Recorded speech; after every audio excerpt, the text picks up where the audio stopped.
Hər kəsə salam. Bir neçə gün öncə dərsimizdən bir kiçik parça paylaşmışdım və çox saylı mesajlar aldım ki, forma haqqında ətraflı məlumat verərdiniz və yaxud videonu axıra qədər paylaşardınız, məlumat alardıq və s. tipli. Ona görə qərara aldım ki, məlumat xarakterli videolarda paylaşım. Mövzumuz sanat allegrosu idi, sanat allegro forması idi və bu barədə istəyirəm daha ətraflı bir məlumat verim sizlərə. Bəlkə atestasiyaya hazırlaşan müəllimlərə, qəbula hazırlaşan uşaqların köməyinə çatar.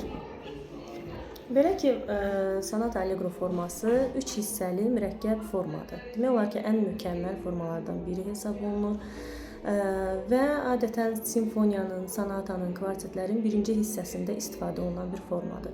Sanat allegro forması öz daxilində 3 hissəyə bölünür. Burada birinci hissə ekspozisiya, ikinci hissə işləmə və üçüncü hissə reprizadır. Ekspozisiya da öz tərkibində kiçik 4 hissəyə bölünür. Bunlardan əsas mövzu və köməkçi mövzudur və əlavə olaraq kiçik hissələr də var ki, burada tamamlayıcı və bağlayıcı hesab olunur. Əsas mövzu adətən əsas tonallığın tonikasında verilir.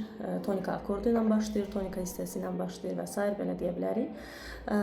Əsas tonallıqda verilir. Daha zirək olur, daha dinamik olur. Adından da göründüyü kimi allegrodur. Köməkçi mövzu nisbətən, əsas mövzuya nisbətən daha lirik xarakterli olur, daha yumuşaq olur və adətən minor tonallığında, adətən dominanta tonallığında olur. Həmin əsas tonallığın dominantasında verilir.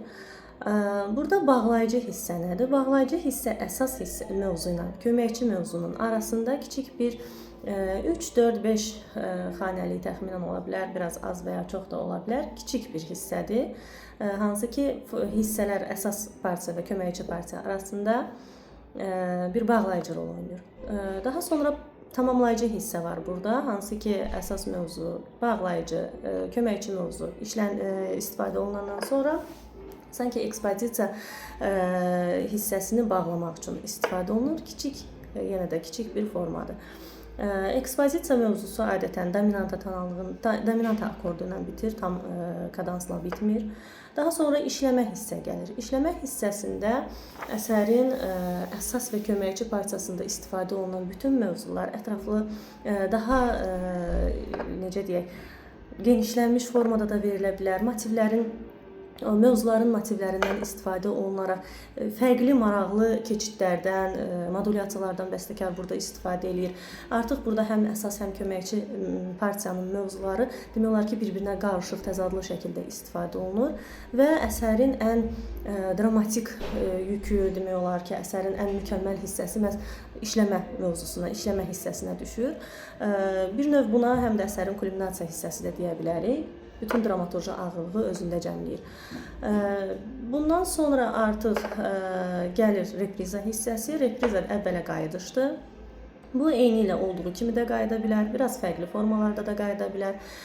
Məsələn, güzgülü repriza formasının, yəni forma daxilində güzgülü reprizanı da biz misal göstərə bilərik. Güzgülü repriza nədir? Birinci köməkçi mövzunun hissəsi gəlir, yəni materialı istifadə olunur. Daha sonra əsas mövzunun, əsas partiyanın mövzularından istifadə olunur. Bu halda artıq biz buna güzgülü repriza dedik.